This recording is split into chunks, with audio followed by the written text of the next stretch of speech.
My family has asked me to record a video of each of my quilts that I've made so far, and today I want to talk to you about my Evening Star quilt.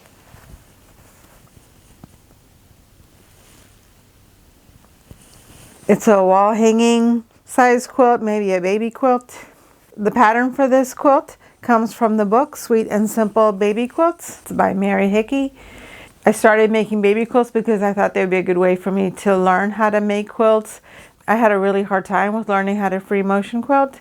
I think I just didn't have the right equipment, but basically there was always something that caused drag in the machine, and I was having a lot of trouble making bigger quilts. So I thought making a smaller quilt would just make it easier for me to learn how to quilt. And at that time I had lots of people in my life who were having babies, and so I made 2 cobblestone quilts from that book. And after that, I started making a couple other patterns. And because I'd made 3 patterns, I decided that would be a good thing to do, is to make every single pattern in the book. I still haven't quite managed that yet. Mostly I think because I feel guilty about the other book, because I hadn't made a lot of quilts out of my other books, and it felt like I should spread the wealth to justify having bought the other quilt books that I bought. The way this quilt started is I selected the material. I chose the green and the blue, and I thought that they would go well together, and the white. And then what happened after that is that life got in the way, and I put the stack of fabric away with the pattern, and it sat there for maybe a couple years. I'm not sure exactly how long it waited, but when I brought the fabric back out again, I wasn't sure that this would work together. And so I was really tempted to go ahead and change out the fabric to fit my new self, I guess, my current self at the time. But I decided to trust my instincts of my past self, and because I had chosen those fabrics and I had been really excited about putting them together, I thought that maybe I should just go ahead and continue on with this quilt with the fabrics that I had already chosen. So the way I made this quilt is I went ahead and just followed the pattern. It's a 2-block quilt basically. There's the stars. You've got the star, and then you've got this square and the square block. And the interesting part about this is that the square kind of blends into the bottom of the star here, and so it kind of looks like a bigger block than it actually is. So the square looks much bigger than it is. So I changed up the pattern a little bit because the quilt stopped here, the quilt pattern stopped here. So I added the flying geese to the border so the square would be complete in all of the blocks, so that the quilt looks more like it's floating now. The squares float more into the border. One thing that I decided works better for me is to make smaller motifs instead of a big all-over quilting. With the setup that I had I didn't have a flatbed on my machine, and so I was stacking up books to try to get as flat a level of a surface as I could get. And I found that if I could just work on smaller sections at a time, that it would work much better. So here I have made a moon and a star pattern in all of the blocks. And the rest of the quilting is very simple. Stitch in the ditch.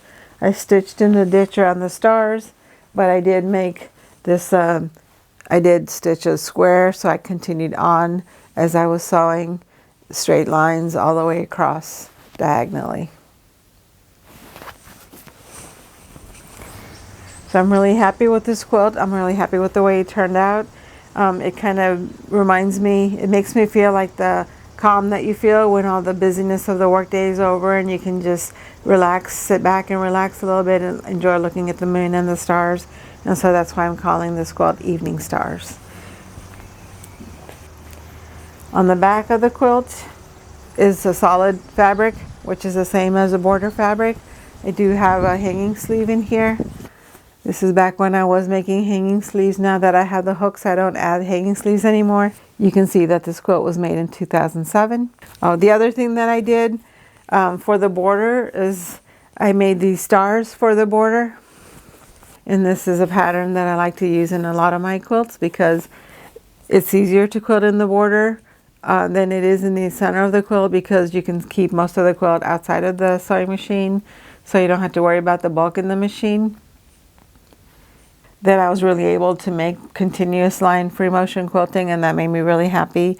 It led me to make more of an effort to figure out how to be able to do more free motion quilting. And I use the same fabric for the binding as I did for the border and the backing. I had a lot of this fabric. It's a muted checkerboard pattern, but it kind of adds to that twilight feeling. When I made this quilt, I didn't have a baby in mind, and so I decided to keep this for my collection of quilts that I rotate over the couch and in this room on the wall. So here I think you can see on the back that there's straight lines that go across where I was stitching in the ditch, and then you can see the stars and the moon. The star and the moon in this section. This is the first time that I changed the pattern from the way it was originally designed in the book, and this tiny change of adding the flying geese into the borders, and it gave me more confidence in making changes to a quilt pattern. And eventually after that, this kind of slow changes led me to have confidence in designing my own quilts without having to rely on a pattern. Usually most of my quilts do have some kind of inspiration, but I can make quilt patterns now that fit my style and mood without relying on a pattern designer to do it. I've learned several lessons in making this quilt. The first one is to trust my decisions.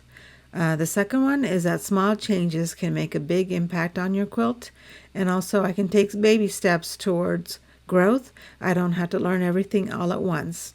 Last but not least, I've gotten confidence in my quilt making, which has given me more flexibility in making quilts the way I like them. I hope that you enjoyed hearing the story about my evening star quilt. My family has asked me to make videos on all of my quilts that I've made so far, and I have already started making some of those videos. I'll put a link to the playlist here so you can watch them. Don't forget to subscribe so you don't miss any of them, and I'll see you in the next video. Thank you for watching. I appreciate all of your support.